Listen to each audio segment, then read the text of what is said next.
الحمدللہ رب العالمین والصلاة والسلام علی سید الانبیاء والمرسلین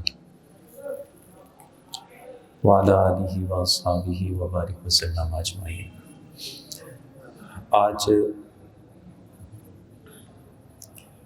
اس تربیتی اور اصلاحی نشست میں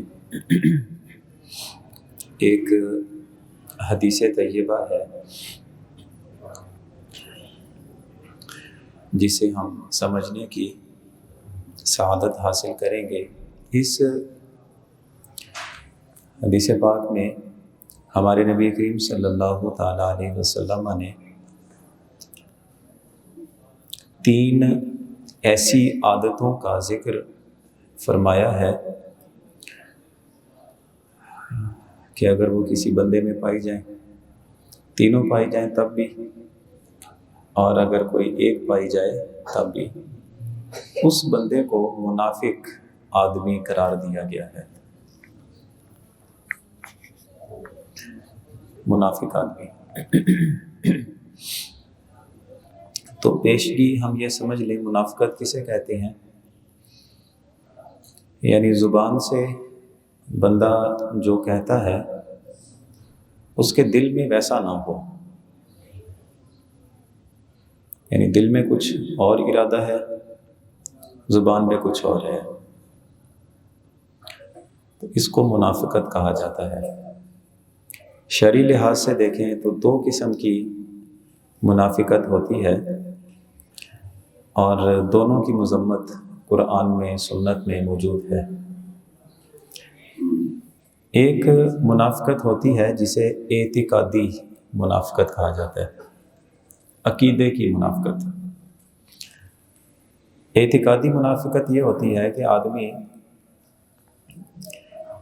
لوگوں کے سامنے یہ ظاہر کرے کہ وہ مسلمان ہے، مومن ہے، لیکن دل سے اس نے نہ اسلام قبول کیا ہو اور نہ ہی ایمان اس کے دل میں موجود ہو۔ اسے اعتقادی منافق کہا جاتا ہے۔ تو اس کا حکم یہ ہے کہ چونکہ اس بندے نے ظاہر کر دیا کہ وہ مسلمان ہے، مسلمانوں کے معاشرے میں رہتا ہے، دل کے حالات تو اللہ جانتا ہے۔ جب ظاہری اس کے اعمال اور ظاہری باتیں ساری مسلمانوں کی ہیں تو ہم بھی اس کے ساتھ مسلمانوں والا رویہ ہی رکھیں گے۔ قیامت کے دن اس بندے کا انجام عام کافروں سے کہیں بدتر ہوگا، اس لیے کہ عام کافر وہ تو زبان سے بھی کہتا ہے کافر ہے، دل سے بھی کافر ہے۔ تو اس منافق نے دوسرے لوگوں کو دھوکہ دے کے رکھا ہوتا ہے۔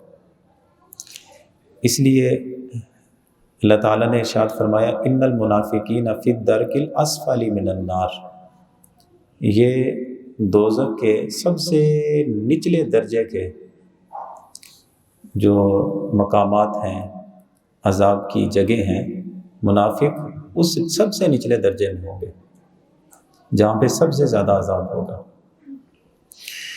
تو ایک اعتقادی منافق ہوتا ہے، دوسرا ہوتا ہے عملی منافق۔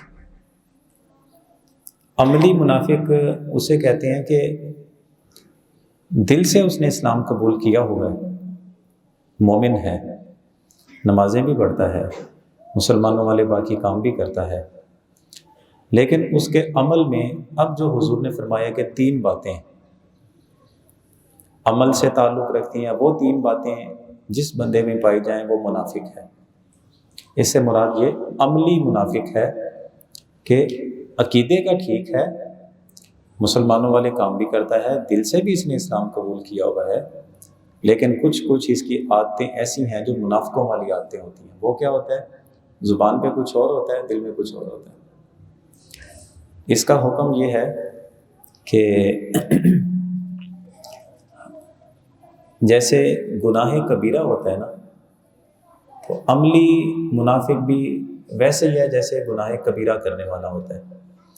اور گناہ کبیرہ کا حکم یہ ہوتا ہے کہ دنیا میں اسے مسلمان ہی سمجھا جائے گا، اور باقی جتنے معاملات ہیں سارے مسلمانوں والے ہوں گے، لیکن جس عمل میں اس نے منافقت کی ہوتی ہے جن کا میں بھی ذکر کروں گا 3 عمل ہیں، ان میں اگر وہ بندہ ان تینوں قسم کے گناہوں کا مرتکب ہوتا ہے، اس کے اوپر توبہ کرنی لازمی ہے۔ جیسے عام گناہ کبیرہ کا کوئی بندہ ارتکاب کر لیتا ہے، توبہ کرنا ضروری ہے، بغیر توبہ کے اگر مر گیا ہو تو اللہ کی مشیت پہ ہے، وہ بخشنے والا ہے، نہ حساب لے کسی چیز کا، صرف کسی بندے کا ایمان دیکھے اور اسے جنت کا حکم فرما دے، وہ مالک ہے، لیکن اسی کے فیصلے ہیں کہ چاہے تو بخش دے، چاہے تو وہ گناہ جس پہ توبہ کرنی بنتی تھی توبہ کے بغیر مر گیا تو پھر اس کو جہنم کی سزا جتنی بنتی ہے وہ بھگتنی ہوگی، لیکن دنیا میں اگر توبہ کر لیتا ہے تو وہ گناہ بھی معاف ہو جائے گا انشاءاللہ۔ اب آتے ہیں اس طرف کہ 3 وہ کون سے عمل ہیں جن کا تعلق عملی منافقت سے ہے۔ ارشاد فرمایا کہ اذا حدث کذب، جب گفتگو کرے تو جھوٹ بولتا ہے۔ گفتگو کے دوران جھوٹ بولنا یہ عملی منافقت ہے جس کے اوپر توبہ کرنی ضروری ہے، بغیر توبہ کے مر جاتا ہے تو اللہ بخش دے تو بخش دے، مہربان ہے، نہ بخشے اس کا اگر حساب شروع ہو گیا تو پھر اس کی سزا ہے۔ اب جھوٹ میں جس وقت آتے ہیں، ایک درجہ جھوٹ کا ہوتا ہے کہ جو بندے کے اپنے ارادے سے ہے، جان بوجھ کر، بندے کو پتہ ہے کہ بات ہی غلط ہے لیکن بول دی۔ وہ کیا ہے کہ کوئی چیز بیچنی ہے، دوسرے بندے کو نہیں پتا کہ اس کے اندر خرابی کون سی ہے، جھوٹ بولا، چیز بیچ دی۔ اب اس بندے کو پتہ ہے کہ چیز غلط ہے، جس معیار کی میں کر کے بیچ رہا ہوں نا یہ اس معیار کی نہیں ہے، لیکن بیچ دی اس نے۔ تو اسی حدیث کی جو بات بیان کی گئی نا کہ منافق کون ہے، اذا حدث کذب، گفتگو کرتا ہے، لین دین کی گفتگو ہوتی ہے تو جھوٹ بول دیتا ہے۔ اور ایک اور بھی بڑی سنگین قسم کی سزا آئی ہے، لعنت اللہ علی الکاذبین، جھوٹوں پہ اللہ کی لعنت ہوتی ہے۔ لعنت کا مطلب یہ ہے کہ جہاں پہ اللہ کی رحمتیں نازل ہوتی ہیں اس بندے کے لیے اللہ کی رحمت کا کوئی حصہ نہیں ہے، لعنت کا مطلب یہ ہوتا ہے۔ تو جھوٹ کا ایک درجہ یہ ہوتا ہے کہ انسان جان بوجھ کے جھوٹ بول کے تو اپنی کوئی چیز بیچ دیتا ہے، گفتگو کرتا ہے تو جھوٹ بولتا ہے۔ مثال کے طور پہ جیسے ایک حدیث پاک میں آتا ہے، مضمون یہ ہے کہ ایک آدمی کسی دوسرے کے سامنے ایسی بات کرتا ہے کہ حقیقت سے اس کا تعلق نہیں ہے، حقیقت سے کوئی تعلق نہیں ہے، لیکن سننے والا یہ سمجھتا ہے کہ یہ بندہ سچ بول رہا ہے۔ اچھا اگر جھوٹ ثابت ہو بھی جائے دوسرے بندے کا نقصان بھی کوئی نہیں اس میں۔ تو صحابہ کرام نے پوچھا حضور ایسی بات، فرمایا یہ بھی جھوٹ ہے۔ کیوں؟ کہ جو اصل واقعہ ہے تم وہ اصل بات نہیں کر رہے، اصل سے ہٹ کے الفاظ کوئی اور بیان کر رہے ہو اور وہ بندہ تمہاری ہر بات ہی سچ مانی جا رہا ہے۔ مثال کے طور پہ آپ کسی شادی بیاہ پہ جائیں، واپس آ کے اپنے گھر والوں کو سٹوری سنائیں یا اپنے دوستوں کو سٹوری سنائیں، تو اگر کوئی ہیر پھیر والی بات بتا دیں، مطلب وہاں پہ کوئی واقعہ پیش نہیں آیا، آپ آ کر بتائیں کہ اوتھے جناب اے بھی ہویا، اسی اے بھی گلاں کیتیاں، اسی اے بھی چیزاں ویکھیاں، صرف اپنی وہ جیسے ہوتا ہے نا کہ پرسنالٹی دکھانے کے لیے صرف لوگوں کے سامنے باتیں کریں۔ اچھا اگر یہ بات جھوٹ نکل آئی تو دوسرے کا کوئی نقصان نہیں ہے، لیکن پھر بھی جھوٹ ہے۔ سیر سپاٹا کرنے چلے جاتے ہیں، کچھ سیر سور کر کے آ گئے، ادھر دوستوں نے پوچھا 10 فرقی بڑے ہیں، اچھا کہانیاں شروع ہو گیا، ایسی جھوٹی موٹی باتیں صرف اپنی شو شاہ قائم رکھنے کے لیے، حالانکہ وہ واقعہ نہیں پیش آیا ہوتا۔ حضور نے فرمایا کہ یہ بھی جھوٹ ہے۔ کیوں؟ تمہارے دل میں کیا بات چل رہی ہے کہ یہ حقیقت ہے؟ حقیقت نہیں ہے۔ زبان پہ کیا آ رہا ہے؟ حقیقت سمجھ کے تم بیان کری جا رہے ہو نا، یہ بھی جھوٹ ہے۔ اسی طرح ایک اور واقعہ ملتا ہے، ابو عامر غالباً ایک صحابی ہیں، کہتے ہیں میں چھوٹا سا تھا، حضور ہمارے گھر تشریف لائے، تو اب میں چھوٹی عمر کا تھا، میں جا کے کبھی حضور کی گود میں بیٹھ جاؤں، کبھی میں آگے پیچھے دوڑ لگاؤں، جیسے بچوں کی عادت ہوتی ہے۔ تو میری ماں نے اس طرح مکھی بند کی ہوئی تھی اور مجھے کہا کہ بیٹا ادھر آؤ میری بات سنو، یہ مجھ سے آ کر چیز لے لو۔ تو کہتے ہیں کہ حضور نے اسی وقت میری والدہ سے کہا، فرمایا کہ اے بی بی تیرے ہاتھ میں کیا ہے؟ تو اس نے کہا حضور یہ کھجور ہے میرے ہاتھ میں۔ آپ نے فرمایا تب تیری بات ٹھیک ہے، اگر یہ تیرے ہاتھ میں کھجور نہ ہوتی اور پھر تو اپنے بچے کو بلاتی کہ یہ چیز لے لو تو یہ جھوٹ ہوتا۔ اچھا اس کو کبھی نوٹ کیا ہم نے؟ بچوں کو بلاتے ہیں ادھر آ تینوں چیزی دیاں، کتنے چیزی؟ حضور نے فرمایا کہ یہ بھی جھوٹ ہے. کیوں؟ حقیقت میں وہ چیز نہیں ہے جس کے انسان حقیقت ظاہر کر رہا ہوتا ہے. اگر وہ ہے تو سچ ہے، اگر نہیں ہے تو جھوٹ ہے. تو یہ ساری جھوٹ کی کیٹیگریز ہیں، اور ان سب کے اوپر بات ایک ہی ہے. حضور نے فرمایا کہ 3 قسم کی نشانیاں ہیں منافق کی، مطلب یہ 3 عادتیں منافقوں کی عادتیں ہیں. پہلی چیز کہ جب وہ گفتگو کرے تو جھوٹ بولے، اور دوسری چیز فرمایا کہ اذا وعد اخلف، جب وہ کسی کے ساتھ کوئی بات کر لیتا ہے، وعدہ کر لے تو پھر وعدہ خلافی کرتا ہے. یعنی وہ وعدہ کرتا ہی اسی لیے ہے کہ دوسرے کو میرے اس عمل پہ، میری بات پہ یقین آ جائے، وہ سمجھ لے کہ میں یہ معاہدہ کرنا چاہتا ہوں، لیکن اپنے دل میں یہ چل رہا ہوتا ہے کہ یار ایک باری گل ہون دو، بچوں دیکھی جائے گی. پھر تو دل میں جو ہے اور جو زبان پر ہے یہ ایک جیسا نہیں ہے. اسی کو منافقت کہتے ہیں. مثال کے طور پہ کیا ہو سکتا ہے؟ اس کی مثال کیا ہو سکتی ہے کہ بندہ کسی سے قرض لیتا ہے تو اس نے ایک وقت مقرر کر لیا کہ مہینے بعد، 2 مہینے بعد، جو بھی وقت طے پا گیا، بندہ یہ کہتا ہے کہ اچھا یار ایک دفعہ آنے دو نا، بعد میں دیکھ لیں گے. اب وہ وقت آنے پہ اس بندے نے کہا کہ آپ نے قرض لیا تھا، مہینہ ہو گیا ہے، اب 1.5 مہینہ ہو گیا، جو آپ نے وقت طے کیا تھا وقت پورا ہو گیا، واپس کریں.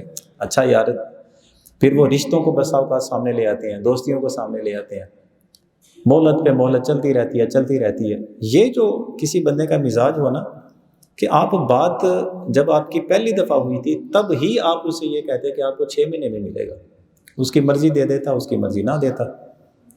لیکن اس وقت دل میں کیا تھا؟ ایک دفعہ چیز آ جائے، آپ کے پاس آ گئی، وعدہ خلافی ہو گئی. یہ وعدہ خلافی کرنا یہ منافقوں کی عادتیں ہیں. اچھا، اسی میں پھر ایک چیز یہ بھی آتی ہے کہ دیکھیں ہمارے مارکیٹ ہے نا، سیل مین آتے ہیں، انہوں نے دن رکھے ہوتے ہیں کہ ہفتے کے بعد میں آؤں گا یا 10 دن کے بعد آؤں گا. وہ مال دے جاتے ہیں، کچھ پیمنٹ لے جاتے ہیں، اب بقایا اگلی ڈیلیوری پہ. یہ یوں اسی طرح مارکیٹیں چلتی ہیں. تو اب اس بندے کو پتہ ہے کہ اس کے ساتھ جو میری زبان ہوئی ہے نا، اس نے اس دن کو آنا ہوتا ہے. اچھا، اس بندے نے کیا کیا؟ اس دن چھٹی کر لی، یا اس دن جو آنے کا ٹائم ہے 2-3 گھنٹے کے لیے دکان سے آگے پیچھے ہو گیا. جو پیچھے ملازم بٹھایا ہوا اس کو کہہ دیا کہ وہ آئیں گے تو کہنا یار وہ بڑی ایمرجنسی تھی، وہ چلا گیا کہیں پہ. اچھا، واقعتاً ایسا ہی تھا، مجبوریاں ہوتی ہیں، ایمرجنسیز ہوتی ہیں، کوئی ایسی، یہ زندگی ہے، زندگی میں معاملات ہوتے رہتے ہیں. لیکن کیا حقیقت ایسی ہے جو دوسرے کے سامنے ظاہر کی؟ نہیں، یہ منافقت ہے. رشتہ کر لیا کسی کے ساتھ، رشتہ کر کے منگنی ہو گئی. اگر منگنی اور نکاح ان دونوں میں فرق ہے. نکاح یہ ہوتا ہے کہ نکاح کے بعد اگر وہ جن کا نکاح ہوا گفتگو کرنا چاہتے ہیں تو انہیں شرعی طور پہ اجازت ہے، گفتگو کر سکتے ہیں. اگر وہ آپ ایک دوسرے کو تحائف بھیجنا چاہیں تو تحائف بھیج سکتے ہیں کیونکہ نکاح میں ہے. لیکن منگنی جب ہوتی ہے تب یہ صورتیں جائز نہیں ہوتی. منگنی در حقیقت اس چیز کا وعدہ ہوتا ہے کہ ہم نے زبان کر لی ہے کہ اپنی بچی یا اپنا بچہ نکاح آپ کے گھر میں ہی کریں گے. اچھا، اب کیا ہوتا ہے کہ بغیر کسی وجہ کے، چلیں وجہ نکال بھی لیں، چھوٹی موٹی وجہ نکل آئی بیچ میں سے، یا یہ کہ ان سے کوئی اچھا گھرانہ اور مل گیا، انہوں نے چپ کر کے ادھر کر لیا، انہیں پتہ ہی نہیں. تو یہ جو وعدے ہوتے ہیں نا، ہمیں صرف یہ نہیں کہ زبان کا وعدہ کر لیا کسی کے ساتھ، یہ اپنے معاملات کے وعدے بھی ہوتے ہیں. میں نے عرض کیا نا کہ آپ نے پیمنٹ کا شیڈول کسی کے ساتھ طے کیا ہوتا ہے، پلاٹ لیا ہوتا ہے، آپ نے ویسے قرض پکڑا ہوتا ہے، رشتہ کیا ہے، سیل مین نے آنا ہے، یہ ساری چیزیں جو آپ کی زبانی ہو چکی ہوتی ہیں یہ دراصل وعدے ہوتے ہیں. اچھا، اس میں ایک اور بھی بڑی ایک لاپرواہی ہمارے گھروں میں ہوتی ہے کہ اپنے بچوں کو کہا ہوتا ہے کہ بچے تو نا اگر امتحان میں اچھے نمبر لے گے نا تمہیں سائیکل لے کے دوں گا. اس نے اچھے نمبر لے لیے، اب وہ کہتا ہے ابو جی سائیکل. اب یہ نہیں کہہ سکتا کہ وہ میں نے تینوں صرف پاس کرانا سے لالچ دی تھی سی. نہ آپ نے جس چیز کے دینے کا وعدہ کر لیا، چاہے وہ اپنی سگی اولاد کے ساتھ کیوں نہ ہو، وہ وعدہ ہے. دل میں اس وقت بھی اگر یہ بات چل رہی ہو نا کہ یار ایک باری ٹائم لگا ہو، اس کا مطلب یہ آپ کے دل میں کوئی اور کیفیت ہے، زبان پہ اور ہے. یہ عادت کن کی ہے؟ حدیث میں بتایا گیا کہ منافقوں کی عادت ہے. آپ وعدہ کر لیں، اتنا وعدہ کریں جتنا پورا کر سکتے ہیں، بالکل ٹھیک. ایسے اللہ علی کے ساتھ بھی، اپنی بیوی کے ساتھ بھی کوئی زبان ہو سکتی ہے. جی، لیکن بندے نے تبھی وہ وعدہ پورا نہیں کیا. تو آپ نے ایسی بات کی کیوں کہ آپ کے دل میں ارادہ تھا کہ بس وقت پاس کرنا ہے. اس کو منافقوں کی عادتیں قرار دیا گیا. دو چیزیں ہو گئی جی. اذا حدث کذب، جب گفتگو کرتا ہے تو جھوٹ بولتا ہے. واذا وعد اخلف، جب یہ وعدہ کر لے کسی کے ساتھ بھی تو یہ وعدہ خلافی کرتا ہے. اور تیسری چیز آپ نے ارشاد فرمائی واذا اؤتمن خان، جب اس کے پاس کوئی چیز امانت کے طور پہ رکھی جائے تو یہ اس میں خیانت کرے گا. امانت میں کیا ہو سکتا ہے؟ کوئی کسی کے پیسے بھی ہو سکتے ہیں تو بندہ رکھوا لیتا ہے. اب دل میں یہ ہوتا ہے کہ یار اس نے چیز تو میرے پاس ہی رکھوانی ہے نا، ایک باری آ لین دو، اسی بار اپنی مرضی نہ لی دیں گے. اس کا مطلب ہے کہ اس بندے سے رقم لیتے ہوئے جو آپ نے کہا کہ ٹھیک ہے یار کدوں چاہیے دینے، ہفتے بعد چھٹی پہ جب جاتے ہو ٹھیک ہے آپ کو مل جائے گی، لیکن اس کے دل میں کیا ہے کہ ایک دفعہ وہ چیز آنے دو، بعد میں اپنی مرضی سے دیں گے. اس کا مطلب ہے زبان پہ جو لفظ بولے جا رہے ہیں اور جو دل کی کیفیت ہے وہ ایک جیسی نہیں ہے. یہ منافقوں کی عادت ہے. اسی طرح وراثت کا مال ملتا ہے، بچے ابھی چھوٹے ہیں، ان کے ہینڈ اوور وراثت کی چیزیں نہیں کر سکتے جو ملی ہیں، وہ اس قابل ہی نہیں ہے کہ ان کے نام پہ کوئی چیز لگائی جا سکے. اب کسی چچا نے، ماموں نے یا بڑے بھائی نے، کسی نے بھی وہ کہا کہ ٹھیک ہے میں نگرانی کرتا ہوں اور جب یہ بڑے ہو جائیں گے تو ان کی امانت ہے میں ان کو دے دوں گا. اب امانت اس کے پاس آ گئی، ایک ٹکا بھی بغیر کسی شرعی تقاضے کے ایک ٹکا بھی اس میں سے استعمال نہیں کر سکتا. اگر استعمال کرتا ہے اس حدیث کے مطابق، امانت اس کے پاس رکھی گئی تھی تو کیا اس نے جن کی امانت ہے ان کے سپرد کی کہ اس سے خود بھی فائدہ اٹھاتا رہا. قرآن نے جو اصول بتائے ہیں اگرچہ کچھ، لیکن وہ الگ تفصیلات ہے، بندہ جب ان میں جائے گا تو کہ کس طریقے سے اگر یتیموں کی کفالت آدمی کرتا ہے تو ان یتیموں کا کچھ مال ہے وہ اس بندے کے پاس ہے، یہ ان کی نگرانی کر رہا ہے کہ بڑے ہوں گے تو پھر ان کے میں ہینڈ اوور کر دوں گا، ابھی بچے ہیں تو اسے کس طریقے کے مطابق ان پہ خرچ کیا جائے گا. قرآن نے پوری تفصیلات اس پہ بتائی ہیں. لیکن بعد میں اگر بڑا بھائی یہ کہے کہ میں تینوں پڑھانا نہیں رہا، میں تھوڑے ویاہ نہیں کیتے کہ ہوں تسی وراثت مانگ دیاں جے، غلط ہو گیا. یہ منافقوں کی علامت ہے، اس طرح نہیں کرنا چاہیے. امانت ہے تو امانت جو اس کا حقدار ہے تو اس تک امانت پہنچانا یہ مسلمانوں کا شعار ہے، یہی طریقہ ہے. آخری بات عرض کروں کہ یہ مال دولت وراثت، اس کے علاوہ کسی بندے نے ہماری شخصیت پہ اعتبار کر کے کوئی گھر کی راز کی بات بھی بتائی ہوتی ہے، وہ بھی امانت ہے، جس میں آپ یہ خود بھی اگرچہ اس بندے نے نہ کہا ہو کہ یار میں امانت والی بات ایک آپ سے کرنا چاہ رہا ہوں، یا یہ نہ کہا ہو کہ یہ بات کسی کو بتانی نہیں ہے، لیکن آپ خود سمجھتے ہیں کہ اس بندے نے جس اعتبار کے ساتھ میرے ساتھ بات کی ہے نا، تو اس کا مطلب یہ ہے کہ یہ بات کسی کو بتانے والی ہے نہیں. لیکن بندہ پھر اپنی کسی رنجش کی وجہ سے، اپنی کسی مخالفت کی وجہ سے، اپنا کوئی بدلہ لینے کے لیے اس کی بات کسی اور کو بتا دیتا ہے. یہ بھی جو امانت تھی اس بندے نے خیانت کر دی. فرمایا کہ یہ بھی منافقوں کی علامت ہے. تو تین چیزیں اس حدیث پاک میں آئیں. گفتگو کریں ریالٹی کی بنیاد پہ، جو حقیقت ہے سچ ہے وہی بیان کریں، چاہے اپنے گھر میں ہو، چاہے اپنے بچوں کے ساتھ ہو، بیوی کے ساتھ ہو، رشتہ داروں دوستوں کے ساتھ ہو. اور دوسری چیز یہ کہ جب کسی کے ساتھ وعدہ کریں، کسی کے ساتھ بھی، اپنے بچوں کے ساتھ، بیوی کے ساتھ، خاندان کے ساتھ، دوستوں کے ساتھ یا کسی کے ساتھ بھی، وہی وعدہ کریں جو پورا کر سکتے ہیں. جو پورا نہیں ہو سکتا ایسے جان بوجھ کے پنگے نہیں لینے چاہیے. اور تیسری بات یہ کہ امانت جب رکھی جائے، چاہے وہ گروی کی شے ہو، چاہے کسی کے پیسے ہوں، چاہے کسی کی گفتگو ہو، چاہے کسی کا ویسے کوئی مال ہو، تو جب تک وہ اجازت نہ دے یا اسے اجازت آپ خود نہ لے لیں، اس چیز کو استعمال نہیں کر سکتے. امانت کی چیز ہے. تو جو باتیں ہم نے سمجھی، اللہ تعالی ہمیں یاد رکھ کے عمل پیرا ہونے کی توفیق عطا فرمائے.